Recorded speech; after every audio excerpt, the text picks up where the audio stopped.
Good afternoon, ladies and gentlemen, students, faculty, alums, and those joining us from all over the country. We are delighted to have you here with us in the Seton Hall virtual community this afternoon. My name is B.J. Schecter, and I'm a professional resident here at Seton Hall. The last 4 years, I've helped build the sports media program here. I'm also editor and publisher at Baseball America, so today's subject matter is very near and dear to me. For the last 3 weeks, we've had very important conversations in and around sports. We are coming to the end of February, Black History Month, and each of our events, including today's, have had a focus of diversity and inclusion. This event today is part of the Sports Media Speaker Series and is co-sponsored by the College of Communication and the Arts and the Stillman School of Business.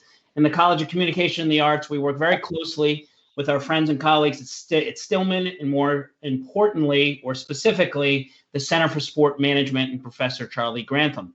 Charlie and I have enjoyed a great personal and working relationship for many years, and we're teaching students from all angles, from the media side and the business side. This series is meant to educate our students and community with thoughtful and important discussions from leaders in the industry. This afternoon, we are using the backdrop of a virtual classroom to have a very important dialogue. Today's event is entitled America's Pastime, a hard look at the future and challenges of baseball. What does the future of baseball look like? Will there be continued labor unrest and possibly another strike or lockout? How do we get more diversity in the game on and off the field? We will cover a lot in the next hour, and we will leave plenty of time for questions at the end, so please have them ready. Before introducing our esteemed guests today, I would like to first introduce my co-hosts for this afternoon's event. Bob Ley is one of the best journalists of our time, Emmys, Peabody's, multiple Halls of Fame, you name it, and he's been honored with it. He's also in the Hall of Fame of People, a distinction I'm sure would make him most proud. Bob cares very deeply about Seton Hall and the next generation of journalists. He's been a tremendous sounding board for me over the last 3 years and a trusted friend. So ladies and gentlemen, please welcome Bob Ley. Thank you very much, BJ. Today, we conclude our Black History Month series talking about baseball. It is the most glorious of games, but baseball's place in the American heart and society is pretty much in question. Aging demographics and its fan base, the disheartening decline in African-American participation. This is the sport that demonstrated racial justice to the rest of the country for the person and character of Jackie Robinson. On the field, the artistry of the game has, in some minds, been reduced to the strikeout versus the home run. The era of exit velocity, where hitting behind the runner is ancient history.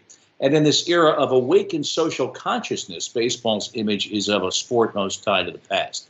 Let's talk about it, and we've got plenty of time. We've got the perfect panel. Doug Glanville, his stellar 9-year major league career, mostly with the Phillies and Cubs, would alone qualify him to analyze and comment on the national pastime. But Doug's next chapter has been so distinguished, author of the book, The Game from Where I Stand, a regular contributor to the New York Times and the Atlantic, analysis for ESPN, teaching at the University of Connecticut, a consistent and fiercely intelligent voice that cuts through the clutter. And in Doug's final season in the show, he went 1 for 3 against Dontrell Willis. I told you I'd work that number in. Dontrell is with us today. D-Train burst upon baseball back in 2003 with his signature elaborate windup and delivery. He was the Rookie of the Year. He won a ring with the Marlins, the World Series that year. He won 22 games in 2005, second in the Cy Young balloting, twice a National League All-Star, and you enjoy him now with Fox Sports. The name Tom Verducci is synonymous with excellence in journalism and analysis through his acclaimed work with Sports Illustrated and Fox Sports, a 3-time selection as National Sports Writer of the Year, a member of the National Sports Media Hall of Fame.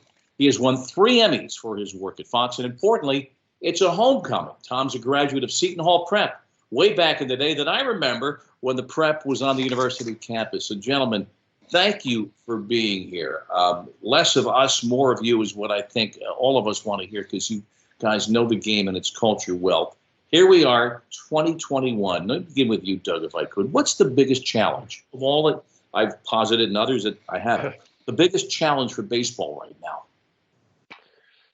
Wow, that's broadly, there's sort of the on the field, off the field is probably how I would look at it. And on the field, I think the challenge is just making sure there's action, there's consistent action. The world of analytics has always been part of the game, but the way it's really affected real time in terms of decision making, the algorithms, bullpens, it's really taken the culture over. So you have the three outcomes, right? The strikeout, the home run, the walk. And you have these great athletes out there that can't really showcase their athleticism because balls aren't really put in play. And so you've gotten away from the skill around having a bat in your hand and using it with precision, because it's worth it to strike out, 5 times if it's going to yield you 1 home run. So that's one of the challenges. I do think COVID and the pandemic has exposed the lack of innovation in some ways, and it's sort of forced baseball to look at itself differently. That's been a positive. I'd say off the field, the cultural awakening, the reckoning we faced over the last 12 months, I'd say, has also pointed a spotlight to their challenges of getting diversity at the top echelons of the sport. Owners, general managers. Now in Boston, you have a chief baseball officer, for example, or field managers. So that struggle is there. I do think there's some progress within the Selig rule, but there's still a lot of loopholes. There's still a lot of pushback. And in the end, it's hard as an institution or a league to dictate these private enterprises how to do business at a certain level. So they're going to have to take the reins in these institutional levels, the teams, the organizations, to really embrace it fully. So I'm optimistic, but there's a lot of work to do. That really sets the table for us perfectly. Dontrell, what do you see here as we approach spring training as the greatest challenge? I've been honored and blessed with the job of being a special assistant for the Dodgers, for the farm director, which means everything and nothing at the same time. And I've been talking to the young arms, and I see the way they warm up, and I see the way they go about their business. And Doug hit the nail right on the head. Everything's about velocity, everything's about power, everything's about strikeouts, and everything's about home runs. And I swear, in the first 2 bullpens, I'm hearing the back gate get peppered. And I'm like, wait, slow down, guys. It's not all about velocity. It's about feel and being able to be your own coach. Yes, analytics does take a play in that, but at the same time, you have to be your own coach to be able to make adjustments. Because if you don't, it's going to be ball 8, ball 9, and that's not something that's fun to watch. So I don't think it's so much a time frame problem for the game, because I'm an avid golfer. I love listening to Jim Nantz for 5.5 hours. You know what I mean? So it's not a time frame problem. It's an action and play problem. So at the same time, on the offensive side, I think we need to teach the game and have more Doug Glanvilles, Juan Pierres, guys that cut down their swing, put the ball in play. So then you can see the athleticism on both sides of the baseball.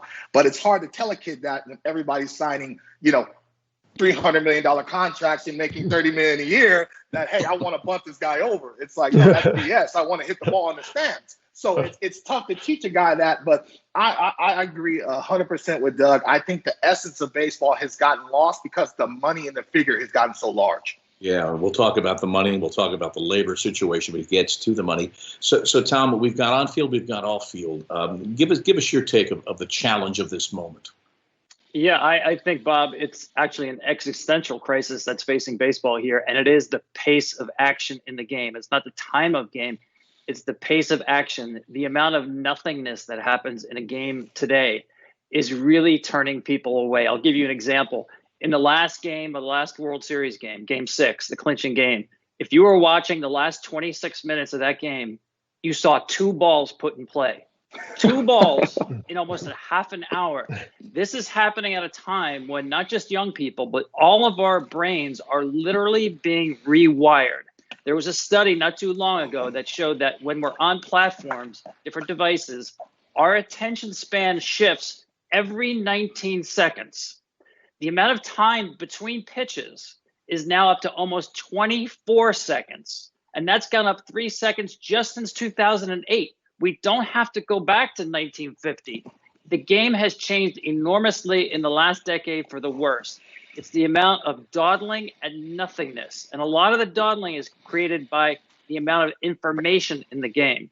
If you watch a baseball game now, you don't see athleticism deciding the game. You see thought process. You see pitchers taking cards out of their caps to know what the sign sequence is. You see fielders checking cards in their pocket to know where to play.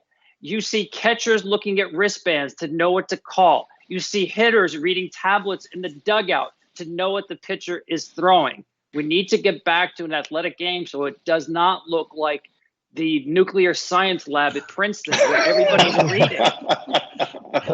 Because athletes be athletes. Dontrell said field. It's exactly was basically in a polite way. You just declared death on analytics. Well, no, I think analytics is something that is very important in the game. What's happened, though, it's jumped from being an incredible evaluation tool to a tool used to dictate the strategy of the game. And it's really in the last decade where front offices became stars. They are making more money and have more power than the managers themselves. So now that the way that if you're a player, you're incentivized now to play this 3 true outcome game. So what we have to do is take the game back out of their hands in terms of how the game is played, not evaluated, and put it back in the hands of managers and players. How do you And Bob, I don't even think it's just a baseball issue either. I mean, this is our society generally has shifted in this analytical world. I'm an NBA fan. I watch the NBA. I still love the NBA, but everything is set up to shoot a 3-pointer. And people are shooting 3-pointers with nobody under the basket. They're just like, they'll be on a fast break, pull up at the 3 and shoot. I mean, that's the game. And big men, you don't see the post, Hakeem Olajuwon or whatever. So you don't want to sound like the old heads, but you recognize that does have an impact. So there is as Tom said, we had Joe Madden on our podcast last year, and he says everybody has the same data, and therefore everybody's producing the same car. And when you lose something, when you don't have the diversity, because it connects the inside the game versus outside the game, right? You don't have the diversity of style. The Cardinals played on turf and they outran you, and the Harvey Wallbangers and the Milwaukee Brewers hit the ball out of the ballpark, and you just had different styles, and that's really shunned on now because it's frowned upon in a way because the analytics are reaching the same outcomes, and therefore you get the repetitive product. So who in the game, Dontrell, that you see has the vision, the ability, and the stones, basically, to strike out on their own and bring us a diverse approach that maybe it's a little bit throwback, maybe it's keeping analytics in perspective, but it gives you the feel that you're looking for? Is there an organization? Is there a guy? Is there a leader who can bring us there? Being a special assistant, and I'm not talking about me, but this is my dream job because I teach by failure, not by success, if that makes sense. So in the last couple of weeks, the kids have been able to respond to me because I'm brutally honest, but at the same time, I'm not disregarding the analytics when I speak to them. And I think they need to be able, especially front offices, hire people that have had success and had adversity at the highest level. And so I feel like I can provide something like that. And I'm not talking about me, but I just think they need to be able to balance that. Yes, you need numbers to tell a story, but at the same time, you need to be able to bring people in that have had success and failure and tell them how they felt on the mound or tell them how they felt at the plate and be candid and be honest about it. And I think when they see the sincerity from somebody, that's when they gravitate to that person because they understand that they care about their career. So for me, I'm very brutal and honest. I saw a kid last week throw 8 straight balls, and I said, "Hey, kid, you got to step back and make an adjustment, or you're going to sit home and watch Family Feud with me." And he started laughing because he understood. It's like, hey, you don't need numbers to understand that. Hey, you don't have feel. Back off, take a deep breath, and focus on the command. But the problem is he's got a gun behind him, and he's worried about his velocity. So it's like, hey, but you just walked, the bases loaded. So it doesn't matter if you're throwing 97 miles an hour. We need you to execute. So it needs to be a beautiful balance with that. The Dodgers are doing a great job. The Reds are doing a great job. You see the Marlins are taking a turn now. But it's also a balance of power, which we'll talk about later. But you just have to be an honest person and be candid with that. And that's what I've done thus far. BJ. Yeah, I have something for you, Tom. You talked about, bringing athleticism, less analytics back into the game. We just saw a week ago, one of the bright young stars, Fernando Tatis Jr., sign a massive $360 million contract. He plays the game with flair. He was, criticized by a lot of people, certainly not by me, but, for his bat flip or, swinging on, 3-2 count with the bases loaded and hitting a grand slam. And what do you think? What do you expect him to do? Strike out? But what do you make of the balance between, adding some flair, making the game more exciting, making the game younger. And there are plenty of traditionalists, like we saw, with Tatis a couple times this season, that came right at him and said he's not respecting the game. Well, the more flair, the better, I think. I mean, one of the reasons I love watching the World Baseball Classic is seeing the way the game is played. It does look like winter ball, where people are having fun, and you can actually see that as a fan, that the players are playing the game the way you imagine you would have when you were a little kid. Like, man, I would have so much fun if I ever made it to the major leagues. We want to see that. But again, I think the way the game is played now, predicated on power across all 30 teams, everybody playing by the same sheet of music, that we're not allowing them, never mind the bat flips, but just take over their athleticism. That's what I'm looking forward to. And Tatis is a great example of that you need to win, as Doug said, different ways, whether it's the 82 Cardinals or one of these other teams that could actually run, the Royals back in the day. Right now, everybody's playing the same way. So I think we're getting the same type of player because they're scouting power either at the plate or on the mound and not so much athleticism. So I actually think the athletes in this game today are amazing, especially this group of shortstops, but I don't think the game allows them to show their skills enough. For instance, if you did not have a shift, right, the shortstops would be even more important in their defensive skills, because guys could now put the ball in play offensively, because now instead of looking at left-handed hitter, you have, 4 or 5 guys on one side of the field. You can hit the ball to all parts of the field. Now range becomes even more important for defenders. So these things are all interrelated. But again, everything comes back to the same point. We want to see these athletes showing their skills, because I think the game has tremendous athletes. But when they're standing still, you can't tell. Yeah, and I think there was cultural implications with Tatis, right? The sense of, I was fortunate to play 2 years in Puerto Rico, and that not only did that change my career, it changed my life, because I felt a certain kind of validation playing there. My dad was from Trinidad, and I realized that there is a cultural implication on what it means to play the game, quote, the right way. And to be able to embrace the game's diversity, its international diversity, is important to recognize that you have to do a little bit of a reset of what is defining the culture and what is the sort of dominant cultural expectation. And so Tatis, swinging in certain counts. And by the way, last season, because it was such a unique season, who knows, maybe the tiebreaker would have been runs scored, and that grand slam may have been the difference for the Padres. I mean, you don't know that. So we're rethinking, and it's important to rethink this idea of what is the, quote, right way. You have a lot of young, talented players that can make impacts right away. I remember when Jimmy Rollins came up, I called him Rookie 2.0, because I came up and you had guys that would, look at you if you spoke at all and say, "What are you? Don't talk." Jimmy came up and he came up talking to the point where Scott Rowland kicked him out of our group in the first week he was up in the big league because he was talking too much. But he realized that he had to be him, and that the game had to celebrate him, because really right away he was one of our best players. And I think that's good for the game. It's good to encourage young people to connect to the game through young players. Speaking of young players, no, you guys are absolutely great.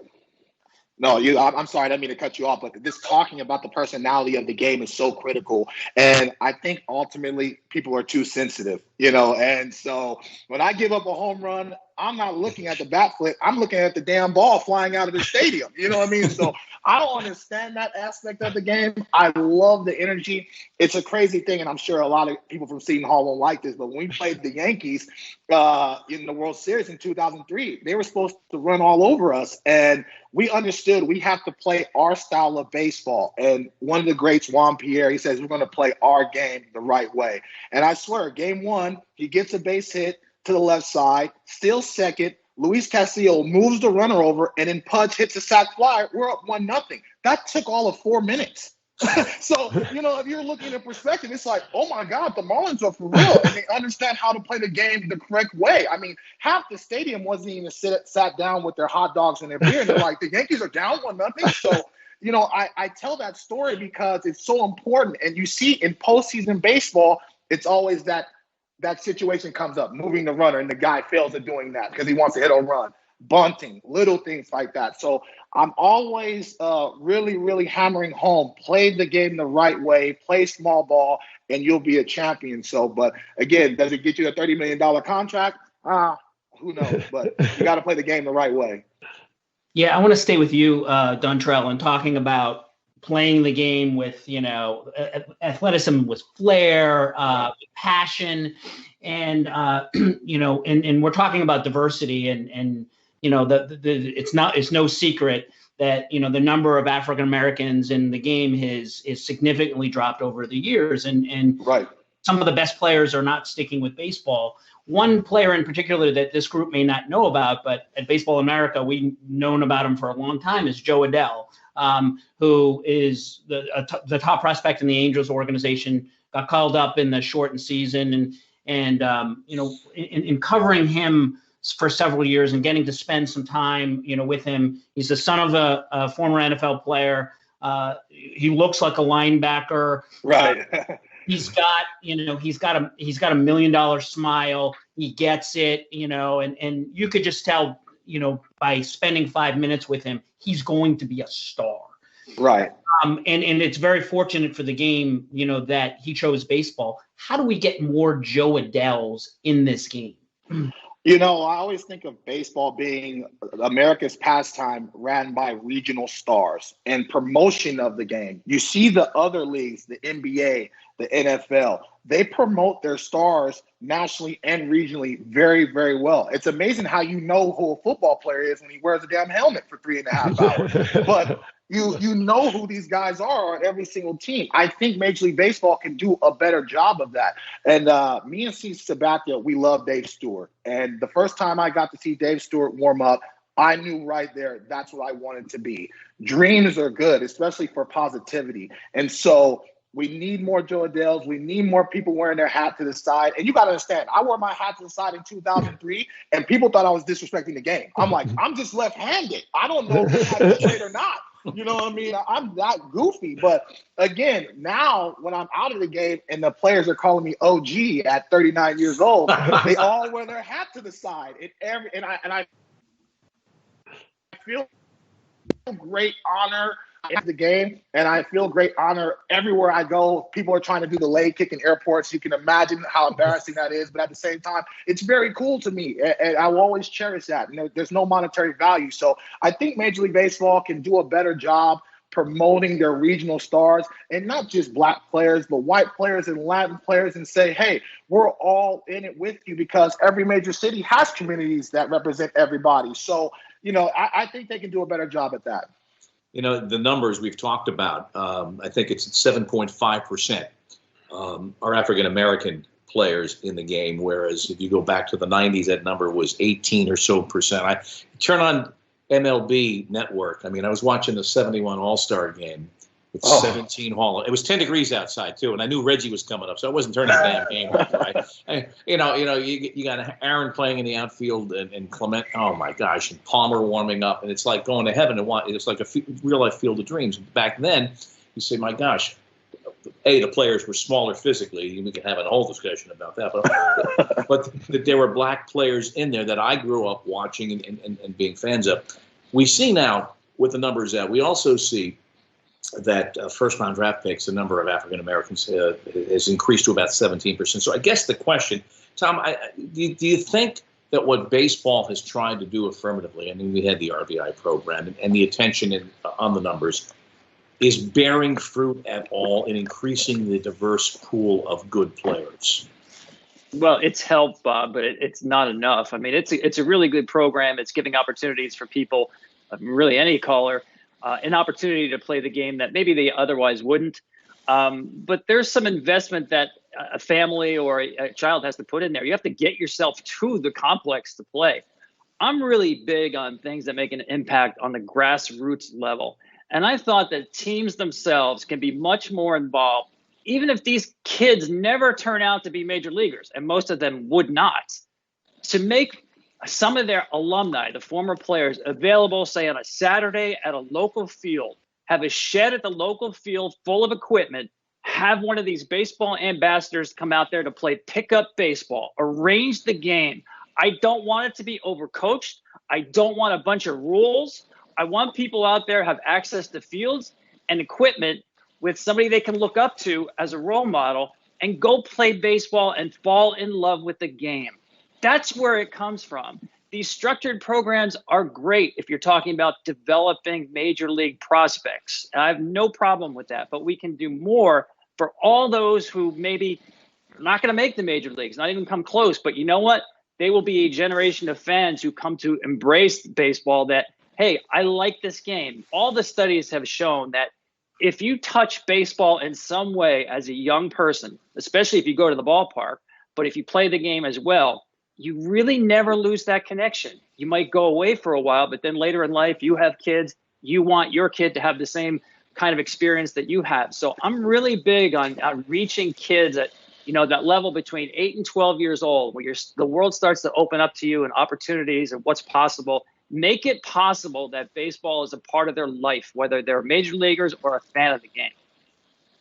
Doug, what do you think of how well the game has done to increase, yes, the diverse pool of probable good players, and also its attraction? I mean, they go to the ballpark, and I'll go to Citi Field, watch my Mets, and it's primarily, if not exclusively, white crowd, depending upon where you sit. And, we see on the field 7.5%. So how good a job has the game done, and what else can it do? Well, I like some of the steps. I like, well, for starters, just being representative of all makes a big difference. When you see people in leadership roles, you see people in different roles on front-facing aspects of the sport, that makes a difference. And I think to Tom's point, some of that connects to just access and resources. You think, like, I was a suburban kid. In my case, I grew up in Teaneck, New Jersey, and we had 3 little leagues, literally three different leagues. And so there was a lot of access, and we were a very diverse town. And you have to recognize that so much of it is part of our larger social challenges, right? Whether it's flight, people of privilege leaving cities or leaving neighborhoods, the resources go with them. And so you get all these voids.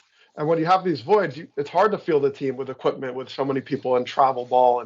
And there's definitely a split now. Travel ball in any of these sports, it's bananas. They have alternate uniforms and different spikes. You're going to drop $3,000 on your kids' soccer league. So it's a simple game. It shouldn't be like that. It's a big money industry. So that creates a lot of challenges when you have communities, especially of color, who have often these disproportionate and certainly disadvantages on certain realms. So you need to find ways to not only just drop in with some program for a short period of time, but really make it sustainable and woven into the fabric. And then when you see leaders and people engaging at the highest level of the sport, you see that there's a pathway of people to relate to you, and that they'll understand your circumstances and your issues. That's important for anybody from whatever walk of life. Yeah, I want to turn to you, Tom, and then also get your take, from your vantage point out in Scottsdale, Dontrell. There's been a lot of bad optics, for baseball, starting, and how are we going to restart the game during a pandemic? Obviously money plays a big role, but even now, where the Players Association and the league can't get on the same page as we're trying to get back to a semi-normal life. So I'm curious to first from you, and then from you, Dontrell, how you view this dilemma. And oh, by the way, the CBA is coming up at the end of the season, so this is just the start of this. Yeah, it's a little frightening this year. I think it's a huge year for Major League Baseball, really because the CBA needs to be negotiated. It runs out at the end of this season. And also the challenge is getting through the pandemic and hopefully getting to the other side of it. First of all, we're coming off the shortest, strangest season in the history of baseball. We are entering literally unknown territory, asking players to come back after playing 2 months, and now with spring training play a full 7-month schedule. There's no blueprint for that. There's a lot of concern about getting players through this season after such a short season, ramping up again. We don't know where we're going there. But in terms of where we go beyond the season and the CBA, it's scary. I always think deep down, I think the consequences of any kind of a stoppage are so extreme at this point that it's hard for me to imagine that we get to the point where one side or the other says we're going to shut the game down without a CBA. It's hard for me to even imagine that because the consequences are way bigger than they were in 1994 and 95, the last time. Think about how much the world has changed and what the entertainment options are for people and the kind of reduced place in American culture where baseball does stand now as opposed to 94 and 95. So I think they realize that. The problem is there's such mistrust between the two sides, both structurally and even personally, to try to get something done. So everything right now is very narrow and transactional. Everything is win and loss. And neither side, I don't think, is stepping back enough to talk about some of these issues we're talking about, where, again, I believe it's truly an existential crisis facing baseball about how the game is played right now. And if it doesn't change, this will be a niche sport within 5 years. And I'm talking about really serious, big changes. So the game looks very different in 2022 than it does in 2021. Listen, first of all, I'm born in 1982, and I've loved this game my whole life. I cannot tell you when there's not been a war between the two sides. So that's just something that's normal. And you understand that and you appreciate that. But I'm kind of sick and tired of the feeling of both sides wanting to win or lose. And Tom is 1,000% right with that. The focus needs to be, we love our beautiful game. If we're able to come together, especially when our nation needs us to come together, and people, millions of people losing their jobs, this is an outlet. And I really, really stress being humble and say, hey, let's come to an understanding. Let's keep our staff safe. Let's keep our players safe and promote a beautiful game. And if we're able to do that, I think that will jolt baseball back into people's homes and really appreciate that and understand that. But it sounds nice. I don't know if that's going to happen, you know what I mean, because there's so much money on the table. And I get it. Money moves mountains. I understand that totally. But again, I think it's important for the players. It's important for the players' wives to get the players out of the house right now as well. You know, I'm talking and the reporters. And the reporters as well. It's important for Tom. It's important for me, like, you know what I mean, to be able to cover the game that we love. So again, players are super excited to be at spring training right now. There's an energy and there's a buzz, even with COVID, even trying to practice with masks. They're excited to go out there and play their game and represent their talents. So it's not necessarily about money for them, but you know, they want to keep their family safe as well. So I really, really pray and hope that everyone comes together. I live in Arizona where it feels relatively normal, if you will. You know, everyone's out and about and the weather's starting to change. So when the weather changes for everybody, we want to see baseball. And we want to see baseball at the highest level. So, you know, I wish I could be in those meetings. I probably would get kicked out of those meetings telling everybody to be quiet. But I think it's truly important. This year is vital. And I agree with Tom 1,000%. From the future moving on, both sides have to handle this correctly. Yes, but, I mean, there are some immutable truths here. The first is that baseball's labor history is akin to the Cold War, and it's spiraled into hot war on occasion. That the Baseball Players Union, and you guys know this better than I, and I've covered, I mean, I can go back to 1980 covering stoppages, right. But the Baseball Players Union with Marvin Miller and Don Fehr has the most successful in the history of trade unions or guilds or whatever, trade associations. And so now you've got this moment in time, and then you've got Kevin Mather, the former president of the Seattle Mariners. And for those that aren't familiar, I mean, he just went, and here's a guy who had a former club president forced to resign, had an ownership stake in the Mariners, speaks to a local, I think, Rotary group, and just lays bare what's the first rule of service time manipulation to keep you out of arbitration. You don't talk about service time manipulation, which he does. But that includes comments about Hisashi Iwakuma and Julio Rodriguez that border on racist, if not go over the line into that area. What to have a club president speak openly about the process of manipulating service time and the other comments about an Asian and a Latin player, more than just that particular incident, what does that do to the atmosphere of the trust that you talked about, D-Train, that should exist? Has it poisoned the well to a point where we've taken 5 steps backwards? Well, I'm going to let Tom piggyback me on this one. Well, I'm going to say a saying, when keeping it real goes wrong. And that's exactly what happened right there. I mean, you got to express yourself in your bedroom, sir. You know what I mean? And that's not, and especially in this climate where we're fighting to get women in baseball, we're fighting to get more diversity. Who told you to come out of your mouth and speak like that? I mean, and first of all, he's wrong. He's a club president who feels that way too. I mean, that if I'm in the game, and I'm not a person of color, I can't imagine, the attitude I would have seeing a club president saying these things in public in a higher fire position in charge of the whole damn organization.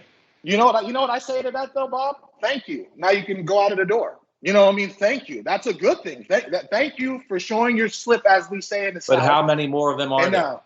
We can't tell.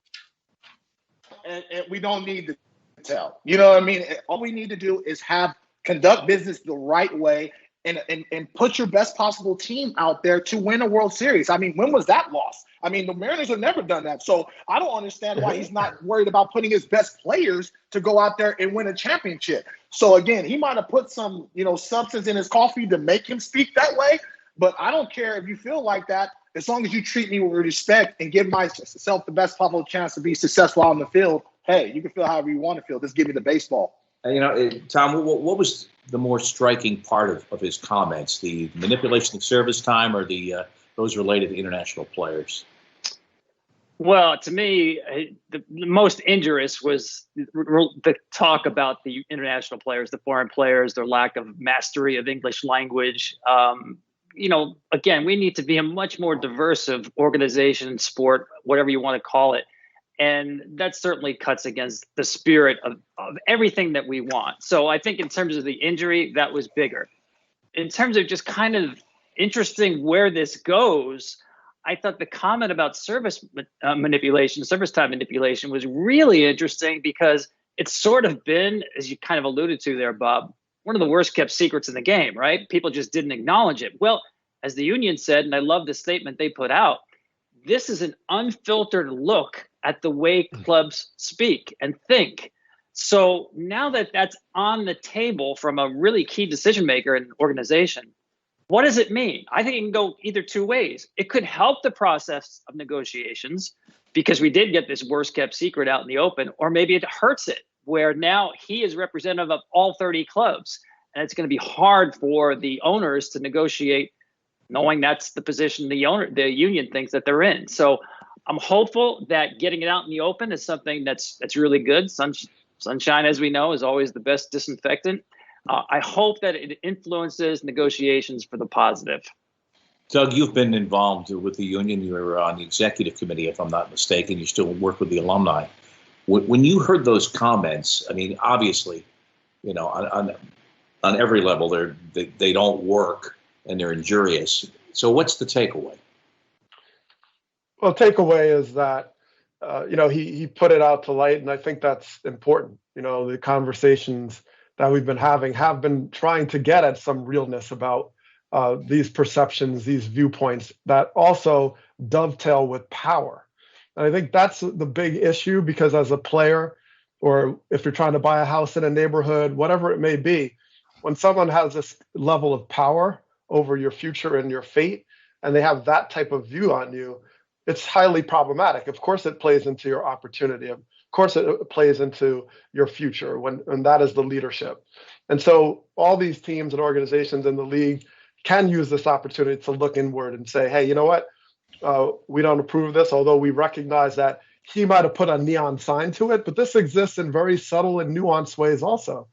And having that sort of wherewithal and the instincts to understand that it doesn't have to be a cross burned on your lawn, so to speak, but it actually exists in these more subtle ways is important. I think that's been a big part of the last year of just having listening sessions and hearing that things that are mundane and basic are not really simple for many people in our society that are disenfranchised or are discriminated against. It comes in very subtle ways.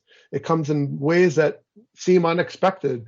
But I know for me, like, basic things in my life are not really that simple. Buying a house, getting a cab, getting my kids in school. Everything comes with this supercharged awareness. Shoveling snow in your case. Shoveling snow in my driveway. which led to a new law in the state of Connecticut, those that aren't familiar with Doug's activism, about police jurisdiction. Yeah. Absolutely. And so those things are not taken for granted. So we could learn a lot from that. And so the way he's framed it, you notice that, he talked about money and he tied it to Seeger, but the players of color, the international players, got treated with this disrespect around their cultural identities. And I think it's a distinction that's important to make. One, you're talking about their bottom line. The others, you're talking about who they are. So you got to look at that. And that is the problem when you don't have voices of diversity at leadership levels. Even the best of us, when you have an echo chamber around yourself, your ideas are going to be narrow and limited to that echo chamber. And that's all the more reason, if baseball wants to grow, one opportunity to do that is to get as many of these voices to represent the game so that all of us feel welcome. The amazing thing about these comments to me, aside from just the shocking nature of them and the tearing away of the secret of manipulation, was that 25 years with the franchise and an ownership stake. So if I'm baseball, I'm looking around, at the next meeting, you just have to ask yourself, if he could say it or feel it, who else? BJ? Yeah, I mean, I want to hit on something that everybody has talked to, in bits and pieces, and that's, the game itself and making it more fun and less robotic, mechanical, and I really think it starts from the youth level, the grassroots level. I mean, Tom mentioned the need to have sandlot games and less coaching and less structure and to have fun, like a lot of us did when we were kids. Doug talked about travel ball. I'm in it right now, coaching, 11 and 12-year-old kids. And yes, it's true, alternate jerseys and bags and this and that. And I was at an indoor facility the other day, and a 10-year-old travel team had on the back of their jerseys, #no excuses. I wanted to rip it off the jersey and put it on "We're kids." So like for you, Don, you're seeing, you talked about your joy of the game and wearing your hat to the side. How do we get back to that? Less concerned about, throwing 95 at 14 years old and having Tommy John when you're 15 and don't really need it, but it's a way to, get more velocity. How do we get back to our roots, fun, the game? The group I'm with, the shirt I'm wearing right now, the Players Alliance, and CeCe Sabathia, Curtis Granderson, Edwin Jackson. It might have been the story of the year. I think it's the story of the year because they went around to every major city and gave out essential stuff, gloves, bats. They did it day after day, up the coast, Midwest, all the way out to Phoenix. And I tell you what, to see Cody Bellinger, to see Clayton Kershaw, I think it's the key for us to come together. We can't just be the African Americans promoting the game for African Americans. They need to see the white players and the Latin players as well, to say, hey, this is a great game and it's for all of us. And this is a joyful game. And I can tell you the coolest thing I ever saw about the giveaway was we're giving these kids who are all different races, come from different backgrounds, we're giving them gloves and bats, and they want to get out of the car and start throwing with us and swinging the bat. And we're like, no, you got to stay in the car because of COVID. But you saw the joy from them to be able to get a glove from a major leaguer. They don't know who it is because we have a mask on, but to receive something and see the joy in their parents. I think it needs to get back to what Tom's saying. That's the grassroots of it.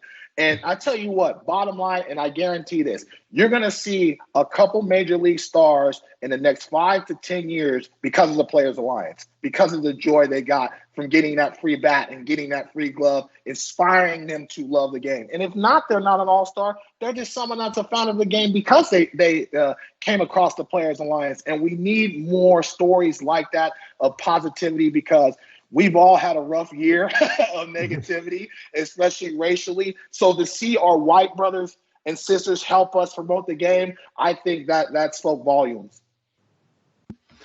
All right, we're going to open it up to questions. I want to leave enough time for our audience here to, ask questions of our terrific panel. And before we get to questions, I encourage you to, to really bring it to, this crew. Bob and I have done a lot of these things at Seton Hall and over the course of our career. And we're really lucky to have this group, because this is it's the all-star team. These guys. It is. Yeah. This is next level stuff. So please, bring your questions. Tap the knowledge of our three esteemed guests. So questions, raise your hand. We'll get to as many as possible. When you're called upon, turn on your camera. We'll unmute you. Just say who you are, if you're a student, where you're from, what year you are, and ask your question. And please direct it to one of our guests, not all three, so we can get to as many as possible. So questions. The floor is open. Please ask away, especially my students. Your assignment to armed with questions. Okay, Ed, you're up first. Here we go. Hi there, guys. I'd like to ask a question for Tom. So, about 5 years ago now, when Christopher Correa, the former Cardinals executive, he was sentenced to 4 years for hacking the Houston Astros database. That's something that was really major, that really isn't talked about enough, really. I feel like, at least. I know, Tom, you specifically, I know you wrote articles on Sports Illustrated and you followed this and reported this. So what was the real impact from the Christopher Correa hacking on our front offices? Like, are they ruining baseball essentially by doing stuff like this?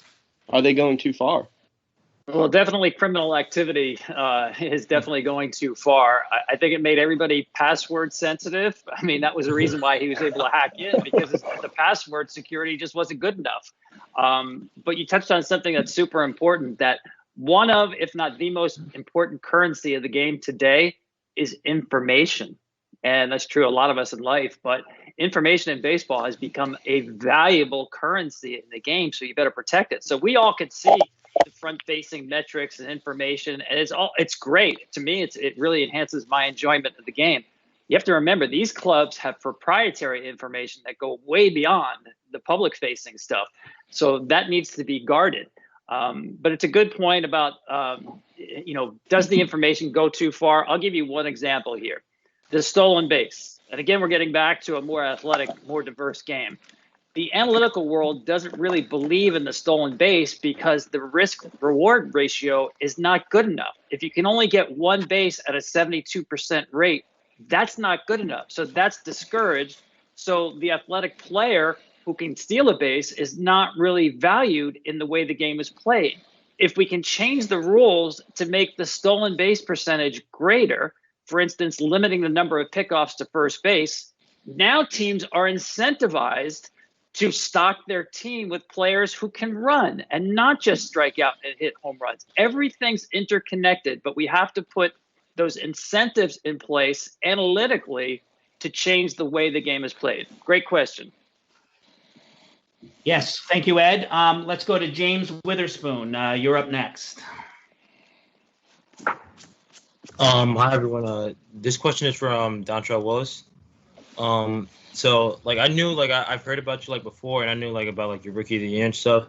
So I just wanted to know obviously you faced a lot of different batters. What was the one batter that you just you could never really figure out how to throw to? Oh man, that's a big frat. First of all, it was Doug, wasn't it? Doug, well, Doug did hit 300 off me. That's a great question. God, Adrian Beltre's probably. Obviously a Hall of Famer, but he's probably 9 for 10 off me with 8 doubles and a home run. I can't make that up. It's something about that he sees off me. And I even took this guy to dinner to try to figure it out. I did everything I could to try to figure it out. It was something that he saw off me and he wore me out. Now the guy has 3,000 hits, so he wore a lot of people out, but it was this something about my arm angle, my velocity, where he made a lot of money and paid a lot of bills off me. And he was such a nice guy. I did, like Doug, I didn't want to hit him, so he felt very comfortable in the box against me. But that guy comes to mind. And obviously Albert Pujols, who's a surefire first Hall of Famer.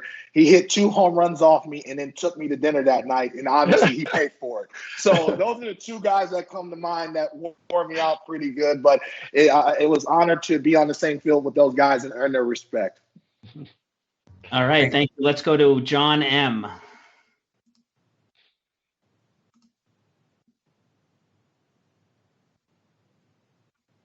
Unmute, John.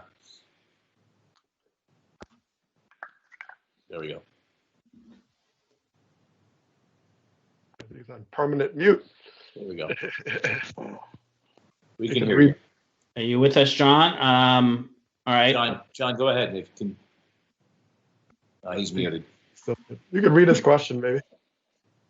All right, we'll come back to him. Let's go to Nick. Wait, it works. Okay, all right, John, and then Nick. Sorry about that. I don't know what happened with the mute button, but technology these days.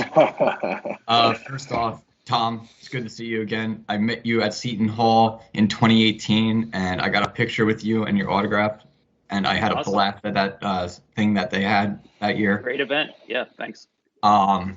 And I remember talking to you about the playoffs and the World Series that year and who you thought would go to the playoffs. And we had a really good conversation, so I really enjoyed that. Thank you again. Oh, you're more than welcome. That was a great event. So my thing with MLB over the last year with COVID happening and all that, I wasn't really that big of a fan of the 60-game season, and neither were a lot of my friends. Because, it took forever for the MLB Players Association and MLB itself to get its act together and figure out, all right, how are we going to go about this season?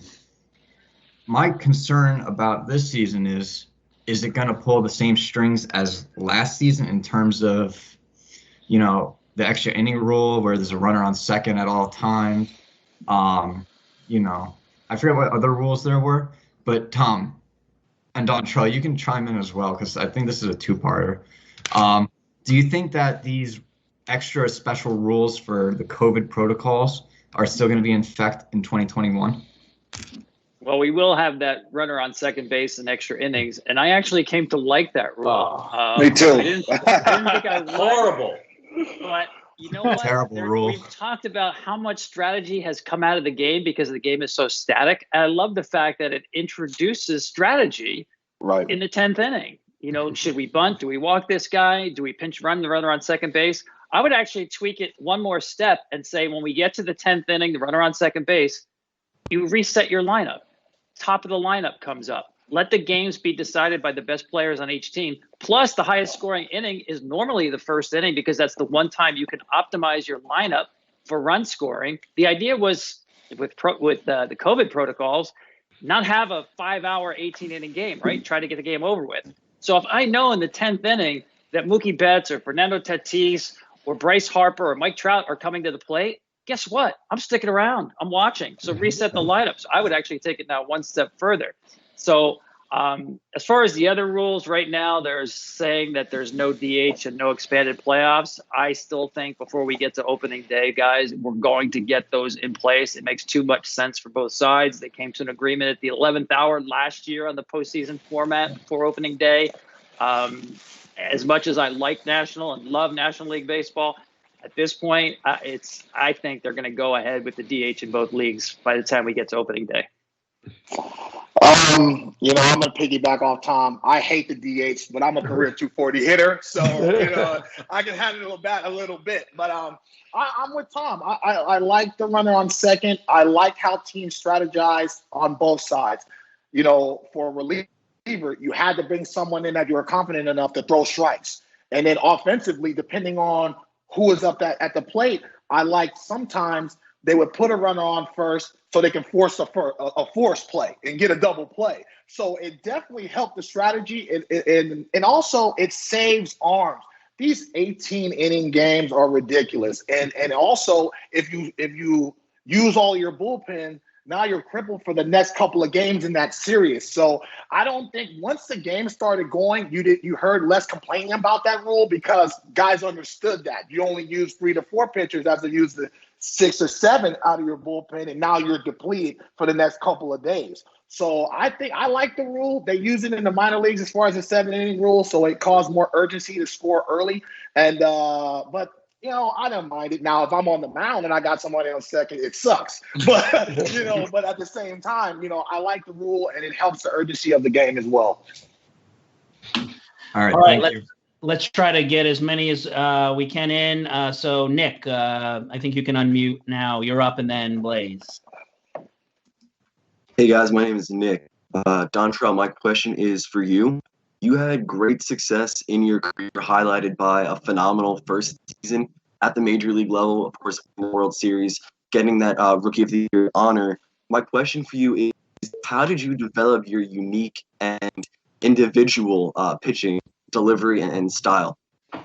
Well, if you see me in person, I don't have a torso. So I'm all legs and neck, so I can get my wallet basically like this. So if you see me, like, I'm able to this point to be able to do the leg kick. And you know, I play a game called Strikeout in my neighborhood. I grew up in a town called Alameda, California, which is right next to Oakland. And what Tom talked about earlier, the grassroots of the game, you know, it's a bat and a ball. We spray painted a strike zone, which I got the worst beating for from my mother behind that. And you just play all day. And so I was blessed to grow up in an era when the Giants and the A's were very good. So sometimes I would drop down to the sidearm and do Dennis Eckersley sidearm slider. You know, I would try to hit a home run and pop my collar like Dave Stewart. I wanted to hit like Will Clark. So, and that's what I mean about heroes and having grassroots. It's kind of like a Sandlot type game. So once I started kicking my leg up, no one could see the ball, and it was very deceptive. And so the older I got and the stronger I got, you know, it just stuck with me. And to be totally honest, like, I look at photos of myself now and I'm like, how the hell did I do that? Like, it's so painful to look at it, but it was something that allowed me to get to a power position. You know, when I started to struggle in baseball is when I started to try to pitch like Tom Glavine and be more conventional and stay over the rubber. And I think it took away from my athleticism and made me more complex on the mound.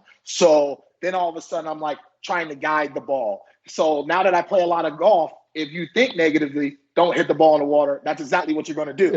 You know what I mean? So, you know, and I teach the kids that I'm helping you now to be athletic, be yourself, and pitch to your personality. So knowing me, that windup definitely fits my personality.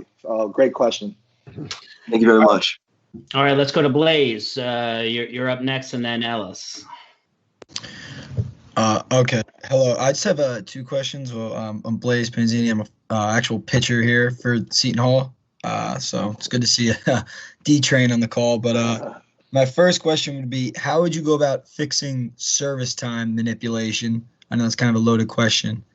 And then from a recruiting standpoint, obviously baseball is one of the most expensive sports with traveling, because to get exposure to professional and college scouts, you would have to go to regional tournaments in Florida, Georgia, Texas, and a lot of kids in urban areas don't really have the financial resources to do that. So how would you fix that from a recruiting standpoint as well? Thank you. Hey, Doug, with your experience with the union, your thoughts on how to address, and it's all there on the table, and it's a stinking mess now, service time manipulation. Yeah, I mean, it's tough. Well, you think about the legacy of that, because, you know, let's say you have a hard and fast number. You say, well, you have to have 3 years of service to reach arbitration. And arbitration is that moment where you can put in a number and you get your big payday. You know, they put in a number, you put a number, and you work it out. The challenge is, what happens if you have 2 years and you're like 1 day short of the 3 years? Do you just say, well, you're not 3? So they used to have what they call super twos, right? They used to kind of wave you in and add some threshold and some bandwidth. But no matter where you come up with the cutoff, there's always some number one less than that, right? And that's the challenge. So, of course, you know, if you're running your mouth like, you know, the gentleman in Seattle, yeah, you're going to get in trouble because you know that there's some line that you're going to push. So it's something that's going to have to be back in that collective bargaining room, which is always difficult. And often when we negotiated that issue, there was some trade-off, recognizing it wasn't going to be a perfect system. And I think that's how you're going to have to address it in some ways. And we'll see, but they have such a contentious relationship that it's going to be challenging. Okay, let's go to Ellis. Thank you, guys. So my name is Ellis. I'm a senior here at Seton Hall, and I'm going to go ask Doug this because I feel like Doug hasn't had enough questions. One of the bigger topics Yeah.